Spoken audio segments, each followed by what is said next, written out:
안녕하세요. 헤더의 터닝 페이지 헤더입니다. 지난 목요일 드디어 콜미 바이 유 네임이 한국에 정식 개봉을 했었죠. 그래서 준비한 영상입니다. 원작 소설 그의 여름 손님과 영화 콜미 바이 유 네임 비교 분석 리뷰예요. 저는 한국어판, 영문판 모두 읽고 왔습니다. 일단 이전 영상에서 올리버 역을 맡은 아미 해머 인터뷰를 언급했던 것처럼 원작은 완전한 엘리오의 시점으로 전개되는 소설이에요. 그의 모든 생각을 알 수 있을 정도죠. 가끔 민망할 정도였어요. 이 책은 정말 마법 같은 책이라고 표현할 수 있을 것 같아요. 특히 소설 초반에는 제가 정말 엘리오라는 착각이 들 정도로 흡입력이 있었어요. 엘리오와 함께 올리버에게 사랑에 빠지고 그를 갈구하고 그를 원하는 느낌을 받을 정도였거든요. 자, 그럼 본격 원작 소설과 영화 비교 영상 시작해볼게요. 원작에서 올리버는 출판을 앞둔 젊은 문학 교수예요. 영화에서는 고고학 전공 대학원생이자 6주간 아버지 펄먼의 연구 보조원으로 지내는 것과는 다르게요. 영화에서는 아무래도 시각적인 것이 중요하기 때문에 눈에 보이는 미술 고고학으로 바꾼 것이라고 하더라고요. 원작 속에서의 아버지는 지난 15년 동안 원고 출판을 앞두고 있는 젊은 학자들을 도와주기 위해 그들을 매년 집에 초대했었어요. 그리고 여름 손님들은 하루에 1시간 정도 아버지의 일을 도와주었답니다. 영화에서 올리버는 그저 아버지 연구를 도와주기 위해 이탈리아에 왔었죠. 그리고 원작에서 엘리오는 생각보다 굉장히 빨리 이미 올리버를 사랑합니다. 아주 초반부터요. 하지만 영화에서는 음악, 미술, 문학을 통해 사랑을 깨닫죠. 또 올리버가 매일 혼자 몰래 엘리오를 생각한 장소는 영화에서 말한 것처럼 발코니가 아닌 해안가였어요. 영화에서 엘리오의 아버지 어머니가 먼저 눈치를 채고 마지막 일주일간의 여행을 장려한 것과는 다르게 원작에서는 부모님이 둘의 사랑에 개입하지 않아요. 또 원작에서 엘리오는 마르지아와 올리버를 동시에 만나고 관계를 갖는 것과는 다르게 영화에서 엘리오는 올리버만을 열렬히 사랑하죠. 또 게이 커플이 집에 방문했을 때를 기억하시나요? 그때 엘리오가 입은 옷에도 차이점이 있어요. 원작에서는 그 옷이 사촌이 선물한 옷이었고 엘리오 스스로 입어요. 영화 속에서는 그 옷을 게이 커플이 선물했고 그 옷을 입고 싶지도 않아 했죠. 올리버가 미국으로 떠나기 전 두 사람이 여행했던 거 기억하시죠? 원작에서는 4일 동안 로마에서 여행을 보냈어요. 북파티에도 참가하고요. 영화에서는 일주일 동안 베르가모에서 둘만의 여행을 떠났죠. 또 가장 큰 차이점이라고 한다면 원작에서는 엘리오와 올리버의 사랑과 그 둘의 관계를 모두 알고 있는 시한부 소녀 비미니가 존재해요. 영화 속에서는 아예 언급도 되지 않는 반면에요. 또 엘리오가 혼자 복숭아를 갖고 놀 때를 기억하시죠? 그때 했던 말이 이래요. 동물계는 벌써 시험해 보았으니 이제 식물계로 넘어가는 거야. 다음은 광물계가 되려나? 원작에서는 이것이 엘리오의 생각이었더라고요. 영화에서 올리버의 장난스러운 말투였던 것과는 다르게요. 복숭아 테이스팅에도 굉장히 다른 점이 있었는데 원작에서는 아예 복숭아를 다 먹어치웁니다. 영화 속에서는 살짝 찍어서 맛만 봤지만요. 짧은 여행이 끝난 뒤 두 사람이 이별해도 영화와 소설은 큰 차이가 있습니다. 원작에서는 올리버가 혼자 로마에서 아침에 먼저 떠나요. 또 어머니가 기차역으로 데려오는 것이 아닌 집에서 일하는 앙키세스가 그를 데리러 오죠. 영화 속에서는 일주일간의 여행이 끝난 뒤 함께 기차역에서 헤어지고요. 올리버의 결혼 소식 통보 방법도 달랐답니다. 원작에서는 크리스마스, 새해쯤 엘리오의 집에 직접 찾아와 결혼을 통보했지만 영화 속에서는 유대 명절 한우카쯤 전화로 결혼을 통보했죠. 결혼 소식을 들은 뒤 엘리오의 반응도 달라요. 원작에서는 처음 올리버를 만났던 그 날로 되돌아가 아무런 일이 일어나지 않았던 상황을 상상해요.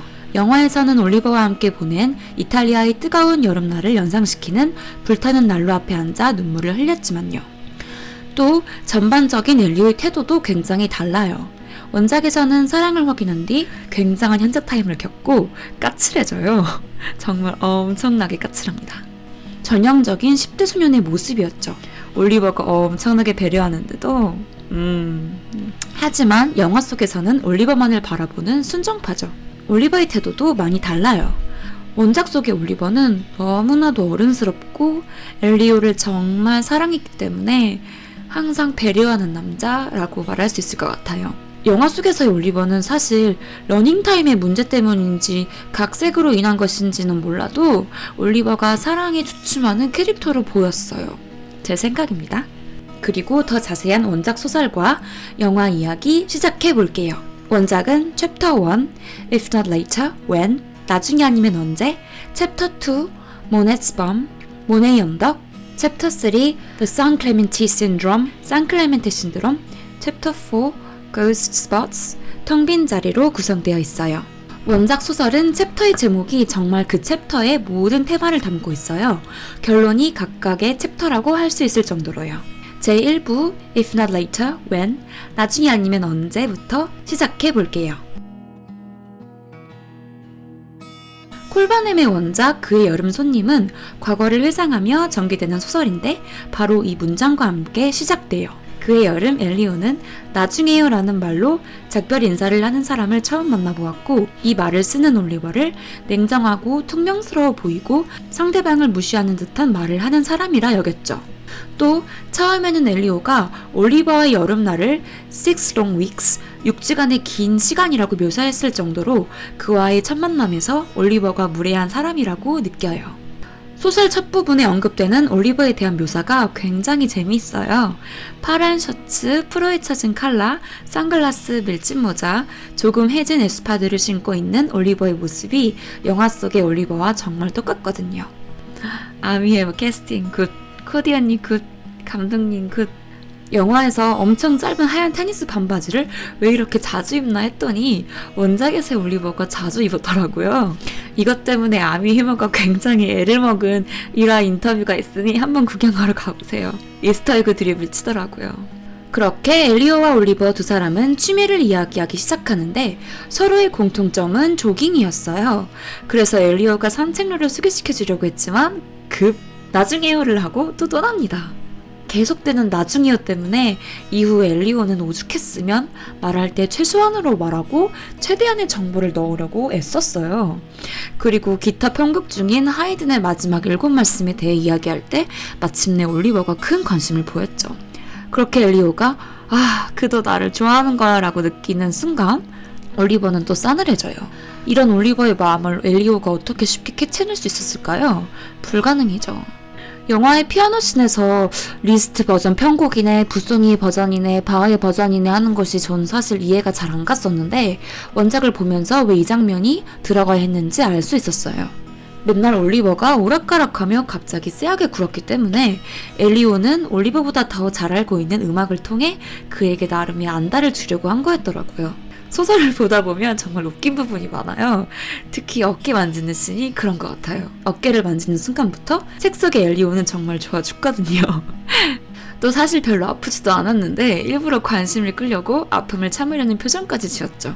엘리오는 일기에 굉장히 많이 적어요. 어깨 마사지 해준 것을 까무러칠 정도의 황홀함이라고 표현하기도 하죠. 이처럼 영화 속의 엘리오보다 소설 속의 엘리오는 훨씬 빨리 올리버를 사랑하는 자신의 모습을 깨달아요. 소설 20페이지부터 이미 대놓고 사랑하고 있거든요. 소설 속 문학교수의 아들인 엘리오와 24살의 젊은 문학교수라는 캐릭터 설정 덕분에 소설 속에서는 영화보다 훨씬 더 문학작품과 관련된 농담들과 복선들이 많이 나옵니다. 영화에서는 음악, 미술, 문학작품이 각각 사랑을 발전시키게 해주는 계기가 되었다면 소설 속에서 두 사람은 예술 그 자체이고 예술을 통해서 두 사람은 하나가 돼요. 헤더의 터닝 페이지와 함께 대체 이것들이 무엇인지 알아볼게요. 새벽 어스름 엘리오는 올리버가 자신의 방을 찾아왔다고 생각한 그 순간을 트로이인들과 라이스트리곤 사이에서 오랜 세월을 보내다 고향으로 돌아온 것처럼이라고 묘사했어요. 이 구절은 호메로스의 오디세이를 알아야 이해가 가능한 구절인데요. 트로이 전쟁의 영웅 오디세우스는 귀향하기까지 20년이 걸렸어요. 트로이인들과 10년을 전쟁했고 바다 위에서 10년을 표류했죠. 그 표류 생활 중 일어났던 일이 바로 이 라이스트리곤에서 일어난 일이었어요. 오디세우스는 부하들의 실수로 폭풍우에 휩쓸려 라이스트리곤이라는 식인종들이 사는 나라에 가게 되고 목숨이 위태로운 지경에 이르렀었거든요. 그렇게 올리버가 찾아왔던 그 짧은 찰나의 순간이 엘리오에게는 오디세우스가 버텨야 했던 20년간의 숨막히는 긴 세월과 같았다는 것을 이렇게 묘사한 거예요.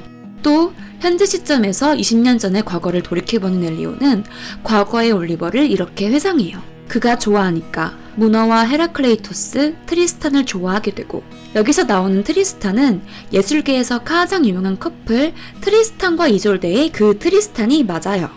영화를 좋아하시는 분들이라면 라스 폰 트리에 감독의 멜랑콜리아 오프닝 시퀀스에 쓰였던 바그너의 오페라 트리스탄과 이졸데를 통해 많이 알고들 계실 거예요. 트리스탄과 이졸데의 이야기는 이러해요. 트리스탄은 삼촌 코런의 마크왕의 부탁으로 신부를 구하러 갑니다. 그 신부가 바로 금발의 이졸데였고요. 하지만 사랑의 비약을 실수로 마시고 둘은 배 안에서 영원한 사랑에 빠지게 돼요. 금발의 이졸데는 마크왕과 결혼하지만 여전히 트리스탄을 사랑하죠. 그들의 만남은 곧 발각되고 마크왕은 둘을 추적한 끝에 동굴 속에서 잠든 둘을 발견해요. 왕이 그들을 찾았을 때 그들은 옷을 입은 채 둘 사이에 검을 놓아둔 상태로 단정히 자고 있었어요. 왕은 두 사람이 넘지 말아야 할 선을 지켰다고 생각해 그 둘을 용서하죠. 그 뒤 궁에서 쫓겨난 트리스탄은 다른 여자와 사랑에 빠지게 되고 결혼하려 하는데 바로 흑발의 이졸데였어요. 하지만 그는 금발의 이졸데를 잊지 못해 흑발의 이졸데와의 결혼을 포기하게 돼요. 얼마 지나지 않아 트리스탄은 치명적인 부상을 입게 되고 그 상처를 치료하는 방법을 알고 있던 금발의 이졸데를 불러 치료를 받으려 했지만 흑발의 이졸데는 질투에 눈이 멀어 금발의 이졸데가 오지 않는다고 거짓말을 합니다. 그렇게 트리스탄은 슬픔 속에서 죽죠. 그 후 도착한 금발의 이졸데 또한 트리스탄의 옆에서 숨을 거두어요. 트리스탄과 이졸데가 그들 사이에 검을 두고 잠이 든 것은 사랑하는 여성과 플라토닉한 사랑을 나누지만 육체는 탐하지 않는 중세 로맨스 문학의 특징을 갖고 있는 대표적 구절이에요. 예술의 극한적 단계인 에로스와 죽음에 대한 동경 타나토스의 결합의 전형적인 작품 혹은 커플이죠. 올리버의 취향이 이렇답니다. 그리고 그런 올리버의 취향을 따라 엘리오는 낚시도, 조깅도, 문어도, 헤라클레이토스도, 트리스탄도 사랑하게 되죠. 그리고 엘리오는 자신을 글라우코스로 올리버를 디오메데스로 비유하며 둘 사이의 관계를 혼자 정의내려 보기도 해요. 글라우코스와 디오메데스는 트로이 전쟁의 영웅들이에요. 그들의 인연은 조상님들로부터 이어졌고 조상님들이 우정의 의미로 소중한 선물을 교환했었죠. 트로이 성문 앞에서 만난 두 후손들은 서로 지니고 있던 무구를 교환하였어요. 이때 글라우코스의 무구는 금으로 된 것이었고 디오메데스의 것은 청동으로 된 것이었어요. 저자 호메로스는 이 교환을 어리석은 짓이라고 평가했어요. 글라우코스에게 너무 손해였기 때문이었죠. 금과 청동은 그 값어치가 너무나도 차이나니까요. 하지만 그들은 서로에게 자신이 가장 소중히 여기는 것을 선물했어요. 엘리와 올리버도 그러해요. 소설 초반 부분을 읽는 독자들, 또 영화를 보는 관람객들은 모두 엘리오가 올리버를 더 사랑한다고 느끼실 거예요. 하지만 그렇다고 해서 그 사랑이 엘리오의 손해나 무의미함을 뜻하는 것은 아니죠. 주고받았다는 것에 더 의미가 있는 것이니까요. 이것도 작가님의 정말 재치 있는 표현이에요. 배우시면 돼. 감탄. 원작 소설 45페이지에 단테의 신곡이 또 나옵니다. 낄끼빠빠라는 단어를 전혀 모르는 듯한 단테의 신곡. 제가 왜 헤더의 터닝 페이지에서 이 책을 커버했는지 이젠 아시겠나요? 정말 이 책은 예술계에서 빠질 수가 없는 책이에요. 아직 안 보신 분들이 계신다면 영화 리뷰를 보러 오셨더라도 제 영상 단테의 신곡을 한번 봐보세요. 앞으로 어떠한 책, 소설, 영화, 시, 미술작품을 감상하시더라도 훨씬 더 잘 이해할 수 있고 왜 때문에 여러분이 보고 있는 작품에서 뜬금없이 단테의 신곡 속의 인물들이 나오는지 이해하실 거예요. 엘리오가 언급한 프란체스카를 간단하게 또 설명드리자면 자신의 시동생과 사랑에 빠진 여자예요. 물론 그녀에게도 사정이 있었죠. 그녀의 남편이 프란체스카와 결혼하기 전 자기 대신 신랑이라고 보냈던 사람이 시동생 파울로였어요. 엘리오의 말처럼 사랑받는 사람이 사랑하게 되는 것은 누구도 피할 수 없는 일이었고 두 사람은 남편 혹은 형의 눈을 피해 사랑을 할 수밖에 없었죠. 그러다 사랑을 나누는 현장을 들키게 되고 남편 즉 형에 의해 칼에 찔려 살해당하죠. 유격을 탐한 죄로 지옥에 있는 두 사람이지만 단테는 이 두 사람의 비극적인 사랑만큼은 예외적으로 존중하여 두 사람이 지옥에서도 함께 있을 수 있게 해주었어요. 올리버를 향한 자신의 사랑과 욕망을 자제해보려고 애쓰는 엘리오의 마음이 많이 느껴지는 구절이었습니다. 어느 날 올리버는 엘리오에게 물어요. 이 세 사람을 아느냐고요. 그리고 그는 말하죠. 난 너보다 10살 가까이 봤는데 며칠 전까지만 해도 세 사람 모두 전혀 알지 못했어.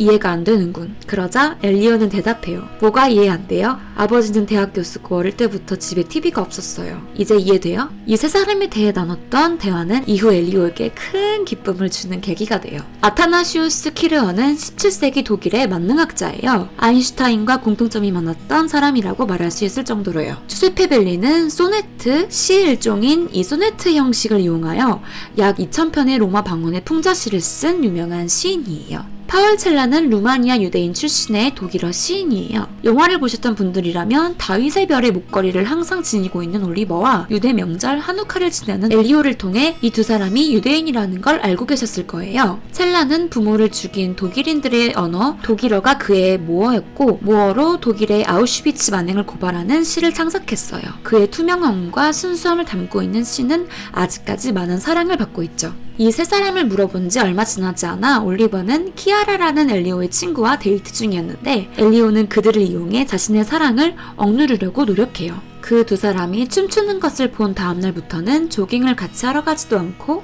수영을 하러 가지도 않아요. 올리버의 말 한마디에 좌지우지 되는 자신을 들키고 싶지 않아서였어요. 그렇게 2주일이 지나도록 말 한마디 주고받지 않아요. 키아라와 데이트를 하려고 엘리오에게 자전거를 빌려달라고도 말해요. 엘리오는 아무렇지 않은 듯 그에게 자전거를 빌려주고는 모두가 떠나자 2층으로 올라가 베개에 얼굴을 파묻고 흐느끼기도 해요. 그러고 얼마 지나지 않아 키아라가 엘리오한테 막말을 합니다. 쟤네 집은 규칙도 없고 감독도 없어요. 반항해본 적도 없을걸요? 반항해본 적이나 있어? 이렇게 키아라의 입을 한 대 때리고 싶을 때 올리버는 말해요. 엘리오는 파울첼란의 작품을 읽지. 심쿵. 예전에 둘이 나눈 대화를 잊지 않고 엘리오의 실드를 치는 것이었어요. 그리고 당연히 키아라는 파울첼란은 절대 알지 못하기 때문에 그게 누구야? 라고 말하죠. 이 구절은 사랑을 해본 적이 있는 사람이라면 누구나 공감할 수 있는 구절이라고 생각했어요. 사실 아무런 의도도 없는 상대방의 말일 수도 있는데 모든 것 하나하나에 가치를 부여하고 작은 것에 행복해하는 그런 경험이라고 생각했거든요. 영화에서 올리버의 방에 몰래 들어가 수영복 냄새를 맡는 장면이 사실 엘리오의 욕망을 표현한 신으로만 생각했었어요. 책으로 읽어도 물론 충격적이지만 사실 많이 슬픈 장면이기도 해요. 그렇게나 자신의 마음을 숨기려고 했던 엘리오가 차라리 그가 자신의 이런 모습을 봐줬으면 좋겠다고 생각한 장면이었거든요. 영화 속에서는 나오지 않지만 수영복을 몰래 만지는 장면이 바로 올리버를 향한 나름의 고백, 예행 연습이었던 거예요. 영화에서는 바로 고백하지만 원작에서는 7월달이나 되어서야 정원에서 올리버에게 앱타메롱에 관한 이야기를 슬쩍 꺼내요. 이야기를 들은 올리버는 정말 오랜만에 같이 시내에 나가자고 말해요. 이날의 올리버는 평상시처럼 빠르게 가지도 않았고 오르막을 힘껏 오르지도 않았어요. 일을 하러 가고 싶은 기색도 데이트를 하러 가려는 내색도 엘리오를 무시하는 모습도 없었죠. 그리고 그들 앞에 펼쳐진 바다를 보고는 지난번 프랑켄슈타인 영상에서 제가 설명했던 영국 최고의 낭만주의 시인 중 한 명인 퍼시 셸리에 관한 이야기가 나오죠. 올리버는 물어요. 이 근처에서 누가 익사했는지 알겠지? 시인 퍼시 셸리요. 시인이 발견된 후 그의 아내 메리와 친구들이 어떻게 했는지 알고? 이를 모를 리 없는 엘리오는 퍼시 셸리의 물에 부푼 시신을 화장할 때 그의 친구가 불꽃이 시신을 완전히 태우기 전에 셸리의 심장을 떼어냈다는 대답을 하죠. 이렇게 말하며 엘리오는 올리버가 자신의 마음을 알아채주길 바래요. 바다를 쳐다보며 엘리오는 자신이 무슨 말을 하고 있는지 알고 있으며 올리버도 잘 알고 있을 것이라며 고백을 하죠. 그 후 영화에서처럼 전쟁기념비 앞에서 그를 기다려요. 하지만 소설에서는 기념비를 바라보며 엘리오는 30년, 40년 후에 자신의 모습을 그리죠. 아내와 자식들을 데려와 이곳을 다시 볼 것이고 이 자리에 서서 올리버를 떠올릴 것이라고요. 그 후에는 영화 콜바넴에서 이루어지는 첫 키스 장면이 이루어집니다. 소설을 읽으면서 많이 놀랐던 점이 정말 완벽하게 소설의 장면을 구현해냈다는 것이었어요. 스고이. 마팔라가 해준 복숭아 요거트를 먹고 자신의 친구이자 올리버와도 알고 있는 사이인 시한부 소녀 비미니에게 의외의 이야기를 듣습니다. 올리버가 이미 오래전부터 엘리오를 마음에 두고 있었다는 것이었죠. 하지만 이런 엘리오의 마음을 아는지 모르는지 그날 밤 늦게 돌아온 올리버는 밤에 샤워를 하죠. 그러면서 혼자 배신자 거리는 엘리오가 너무 귀여웠어요. 그렇게 또다시 어색한 사이는 계속되죠. 아무 말도 하지 않고 그들의 일상은 계속돼요. 자신이 그렇게도 좋냐는 올리버의 물음에 엘리오는 자신도 모르게 이렇게 대답해요. 당신을 좋아하느냐고요, 올리버? 난 당신을 숭배해요. 어색하고 민망해진 두 사람은 서로 아무 말도 하지 않고 시내로 함께 나가기로 해요. 절대 말하지 않기로 약속해놓고 둘 다 입이 간질거려 죽어요. 그러다 올리버는 자신도 모르는 사이에 먼저 퍼시 셸리가 익사한 바다를 바라보며 어떻게 실수로 바다에서 익사를 할 수 있었는지 모르겠다고 이야기해요. 결국 서로 쳐다보며 두 사람은 미소를 지어요. 그렇게 올리버의 방문에 메모도 넣고 결국 두 사람은 영화에서처럼 자정에 다시 만나죠. 그리고 똑같이 발을 포개고 처음으로 사랑을 나눠요. 하지만 엘리오는 다음날 아침 큰 현자 타임을 맞습니다. 죄책감이 든다는 둥, 시간을 돌리고 싶다는 둥, 영영 멀어지고 싶다는 둥, 수영을 하러 가면서도 올리버와 함께하는 마지막 일이 될 거라는 둥, 올리버를 향한 태도가 바뀌었어요. 자기가 원하던 걸 챙기니까 입 싹 닫는 엘리오. 그렇게 올리버는 혼자 시내에 나가요. 그러자 엘리오는 깨닫죠. 처음이라는 두려움이 그를 잠시 잠식해 나갔던 것이었지 그를 사랑했던 자신의 선택을 후회했던 것이 아니라는 사실을요. 그렇게 그에게 달려가고 싶은 충동이 된 엘리오는 모든 일을 제쳐두고 광장으로 올리버를 만나러 가죠. 올리버는 어젯밤의 일을 실수로 여기지도 절대로 후회하지도 않을 테니 엘리오도 절대 후회하지 말라고 말해줘요. 시내에 볼 일이 남았던 올리버는 이따 밤에 다시 만나자고 이야기합니다. 그리고 이때 정말 오랜만에 나중에가 언급돼요. 하지만 이때의 나중에요는 작별이나 이별을 의미하는 게 아니었어요. 조금 후에 다시 만나자는 의미였죠. 엘리오는 인생이라는 영화의 주인공이 된 듯한 느낌을 받으며 올리버를 만난 뒤 처음으로 완전한 행복한 기분을 느끼며 잠시 헤어지죠. 사랑을 주고 사랑을 받는 10대의 모습이 잘 표현된 구절이었어요. 아마 이 구절을 읽으시는 모든 분들도 자신만의 경험을 떠올리시며 보지 않았을까 싶어요. 그리고 엘리오는 올리버와 함께 하루하루 시간이 지날수록 조금 더 성숙한 사랑의 방법을 배워나가죠. 열흘밖에 남지 않은 두 사람은 이전과 똑같은 일상 속에서 조금씩 이별을 준비해 나가요. 또 이별이 다가와서야 알게 되죠. 올리버와의 차가웠던 시선은 적대심이 아니라 엘리오의 시선을 잡아두려는 수줍은 맘턴 올리버의 방식이었던 것을요. 제가 영화 리뷰에서는 살구와 복숭아를 성경과 연결시켜 해석했던 거 기억하시나요? 소설을 읽어보니 영화에서는 알 수 없었던 비하인드 스토리가 있었어요. 살구가 올리버의 엉덩이를 닮았기 때문이었어요. 그래서 그랬던 거더라고요.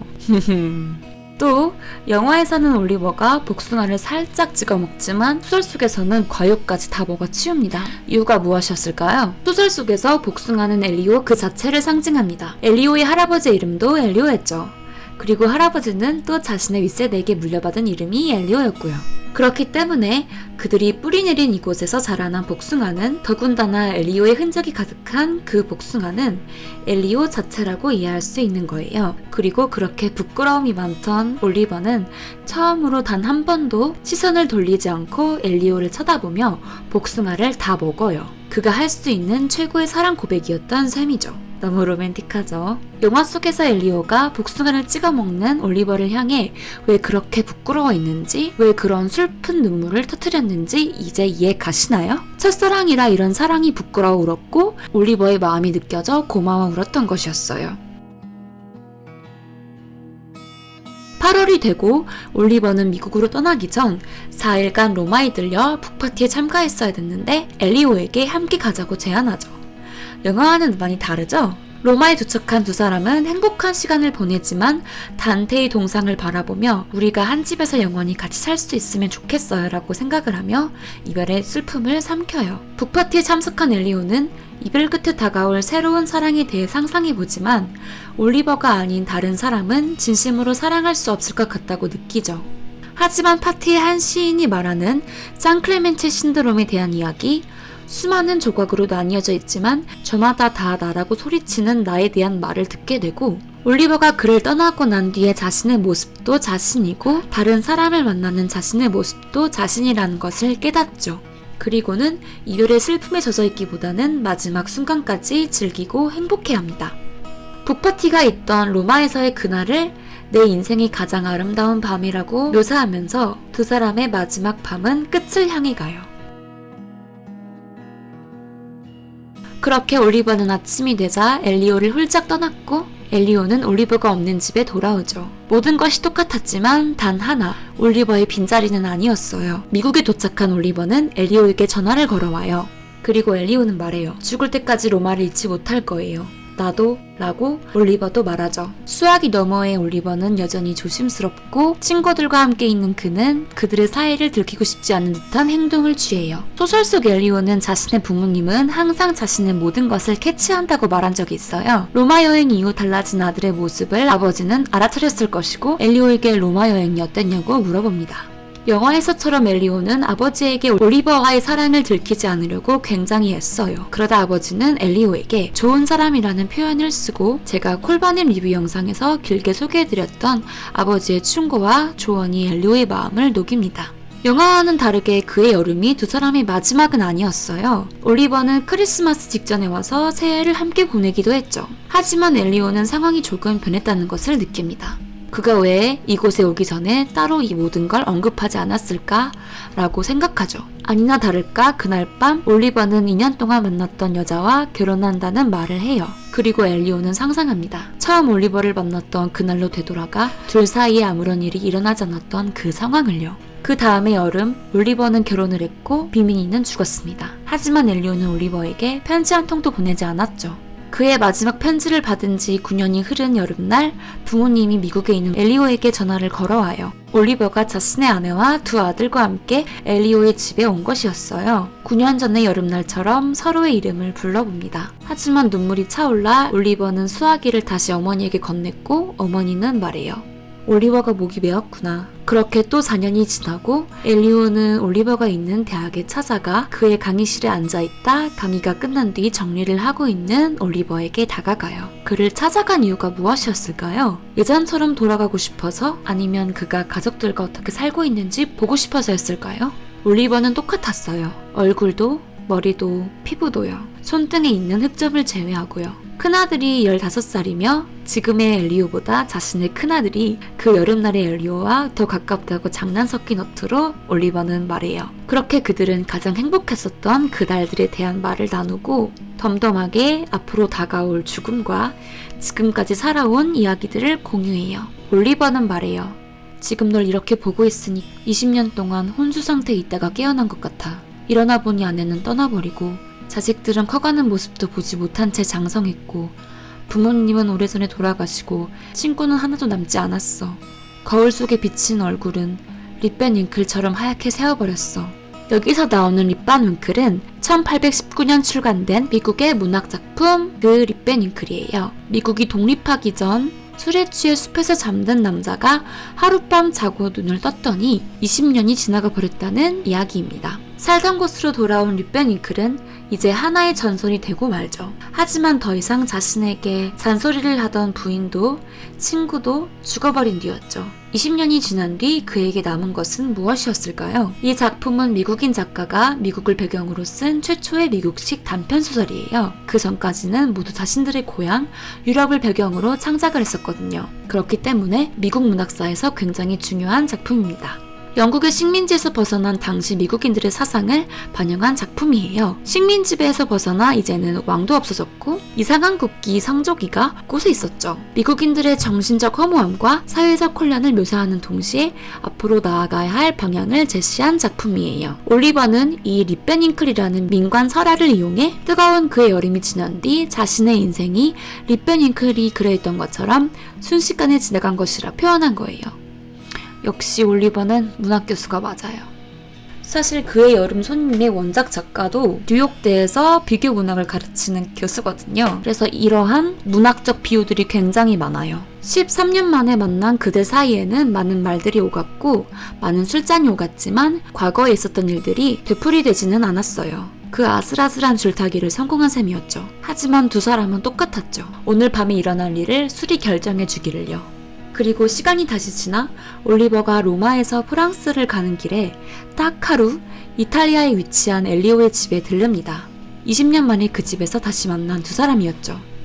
엘리오의 아버지, 비미니, 마팔라, 앙키테스가 모두 세상을 떠난 그 집에서 두 사람은 아직 서로가 20년 전의 사소한 종탄마저도 기억하고 있다는 걸 알게 돼요. 그리고 그 사소한 작은 것마저 기억하고 있다면 이제 정말 마지막으로 만나는 그들만의 행복한 이 집에서 내 이름을 당신이 불러줘라고 말하며 소설 그의 여름 손님 또는 영화 콜 미 바이 유 네임은 막이 내립니다. 소설 첫 부분은 10대 소년의 조금은 어지럽지만 솔직하고 앳된 문체였다면 여름날의 첫사랑이 끝난 뒤 엘리오의 문체는 굉장히 성숙하고 어른스러워져요. 1인칭으로 전개되는 소설이기 때문에 문체 하나하나마저도 주인공의 의식에 따라 바뀌어 나가는 거죠. 역시 영화를 봤을 때처럼 너무너무 좋았지만 제4부 20년의 시간이 흐른 두 사람의 모습을 지켜보는 건 독자로서의 저도 굉장히 힘들었어요. 아마 작가님의 흡입력 있는 스토리텔링 능력이 있었기 때문이었겠죠? 뜨거운 여름날 엘리오와 함께 올리버를 알아가고 사랑하고 이야기를 나누고 이별하고 그 후 20년을 함께 살아간 것 같다는 느낌을 지울 수가 없네요. 내 이름으로 너를 부르고 네 이름으로 나를 부른다. 여러분의 마음속에도 엘리오와 올리버가 평생 기억하고 있는 그의 행복했던 여름. 시간의 흐름과 관계없이 언젠가 돌아갈 수 있는 그런 곳이 있으셨으면 좋겠어요. 인생에 딱 한 번 그런 사랑이 찾아온다면 여러분도 엘리오와 올리버처럼 절대 놓치지 않으시길 바랄게요. 여기까지 영화 콜미 바이 유 네임의 원작 소설 그의 여름 손님 후기 및 리뷰였습니다. 우리는 다음 영상에서 꼭 다시 만나요. 안녕.